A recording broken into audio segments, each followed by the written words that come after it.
Conspiracy theory, دو الفاظ پر مشتمل اس اصطلاح نے دنیا کو سچ اور جھوٹ کے درمیان الجھا رکھا ہے۔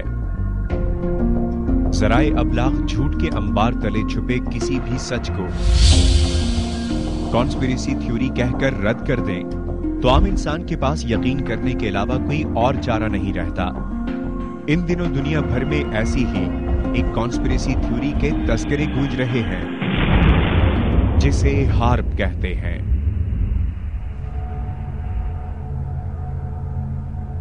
کہا جا رہا ہے امریکی سائنسدانوں نے ہارپ نامی ایسی ٹیکنالوجی ایجاد کر لی ہے جس سے موسموں میں مصنوعی تبدیلیاں لائی جا سکتی ہیں۔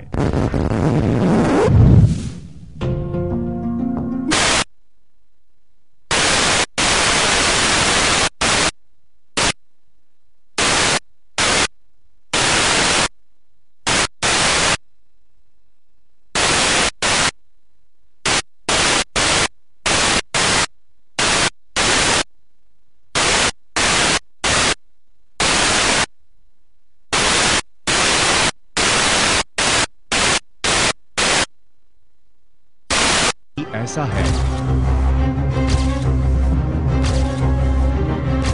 کیا امریکہ اس قابل ہو گیا ہے کہ موسموں میں اپنی مرضی سے تبدیلی لا سکے؟ یا امریکی جارحیت کے خلاف بڑھتی ہوئی نفرت نے ہارپ ٹیکنالوجی کا یہ ہوا کھڑا کر دیا ہے؟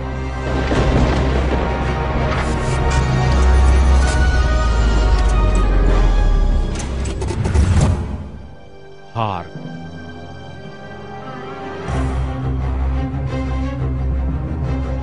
دنیا پر اپنا تسلط برقرار رکھنے کی خواہش میں انسان نے ایسے ہتھیار تیار کر لیے ہیں کہ اس زمین کو کئی مرتبہ تباہ کیا جا سکتا ہے۔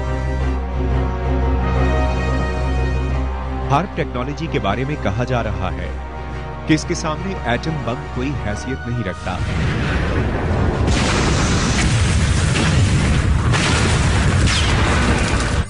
یہ ہارپ ٹیکنالوجی آخر ہے کیا؟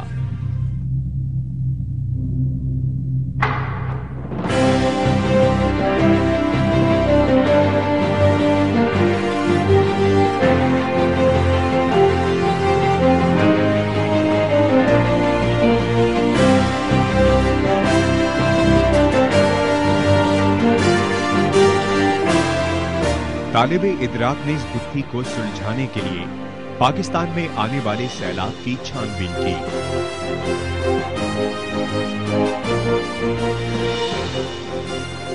پاکستان میں سیلاب اور ہارپ۔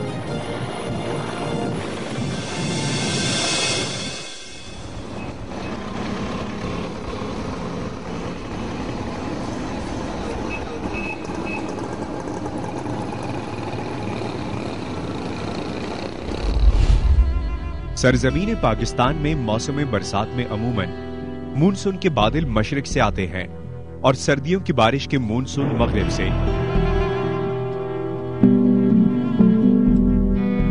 لیکن اس مرتبہ جو پاکستان کی تاریخ کا بدترین سیلاب آیا اس سے پاکستان کی زرعی معیشت زمین بوس ہو گئی اور کروڑوں افراد بے گھر ہو گئے۔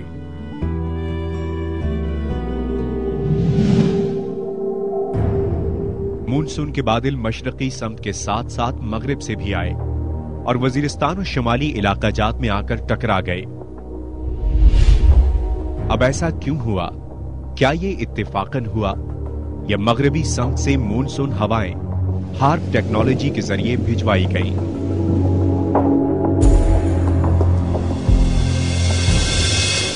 پاکستان میں جو کچھ ایک سیلاب آیا اور بارشیں ہوئیں تو ایک بڑی عجیب و غریب صورتحال ہوئی کہ جو آپ کی جو جیٹ سٹریم ہے جو کہ ہمالیاز کے اوپر سے گزرتی ہے اور اپنے ساتھ بارشی ہواؤں کو ساتھ لے کے جاتی ہے، وہ ٹھہر گئی اور ٹھہر کے وہ ہمالیہ کے اوپر نارتھ میں کے بجائے وہ نیچے کی طرف آ گئی یہ جیٹ سٹریم، اور یہاں آ کر جہاں پہ سیلاب آیا اور بارشیں ہوئیں اس پورے علاقے میں وہ کافی عرصے تک ٹھہری رہی۔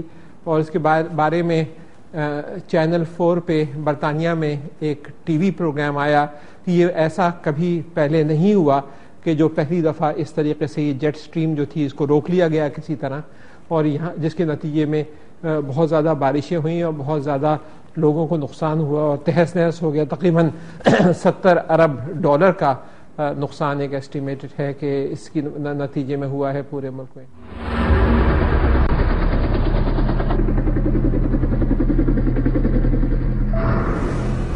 پاکستان میں غیر معمولی بارشوں اور ان کے نتیجے میں رونما ہونے والے سیلاب کے اسباب تلاش کرنے والوں میں وہ لوگ بھی شامل ہیں جو ماحول کو کنٹرول کرنے والی خفیہ امریکی ٹیکنالوجیز پر نظر رکھتے ہیں.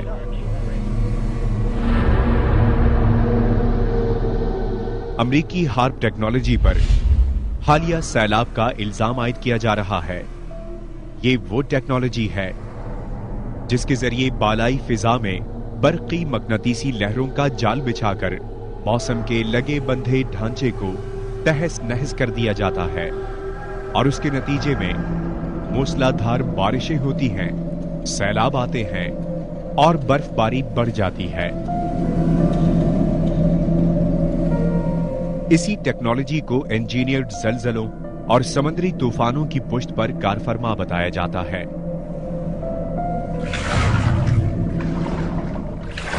سن 85 کے بعد جس میں موسم کو کنٹرول کرنے کے لیے یہ طاقت اس بات سے واضح ہوتی ہے کہ یورپین یونین نے باقاعدہ پروٹیسٹ کیا ہے، تو یہ کوئی خالی کانسپریسی تھیوری نہیں ہے بلکہ یہ ایک حقیقت ہے. یہ ہے تو اس طریقے سے بارشوں کو کسی بھی علاقے میں لایا جا سکتا ہے یا روکا جا سکتا ہے اگر ہم یورپین یونین کے اعتراضات کو سامنے رکھیں اور ان پیٹنٹس کو سامنے رکھیں جو کہ پیٹنٹس لیے گئے ہیں. اس سے ظاہر ہوتا ہے کہ یہ یقیناً اب کیپیبلٹی ہے امریکہ کے ڈیفنس ایجنسیز کے پاس کہ وہ موسم کو کنٹرول کر سکتے ہیں. ایک مکتبہ فکر کا کہنا ہے کہ اس سیلاب سے پاکستان کو داخلی اور خارجی طور پر کمزور کیا جا رہا ہے. اس کی وجہ یہ ہے کہ سیلاب کے وقت امریکہ کے 20 ہیلی کاپٹر اور 700 فوجی بھی امدادی کارروائیوں میں مصروف تھے. بام ادراک پر یہ سوال اٹھتا ہے کہ کیا واقعی امریکی فوجی پاکستان میں امدادی کارروائیوں میں مصروف تھے یا اس امداد کے پیچھے کوئی اور کہانی سانس لے رہی تھی؟ امریکہ کا جو ایک پیٹرن ہمیں دنیا میں نظر آ رہا ہے کہ وہ کسی بھی ملک میں چاہے وہ ترقی یافتہ ہو یا ابھی ترقی میں آ رہا ہو، وہ اس کی ڈیولپمنٹ کو یا تو پسند نہیں کرتا یا شک سے دیکھتا ہے، اس کو اس کا جو اپنا ایک تصور ہے دنیا پہ تسلط قائم کرنے کا، اس کو وہ خطرہ سمجھتا ہے.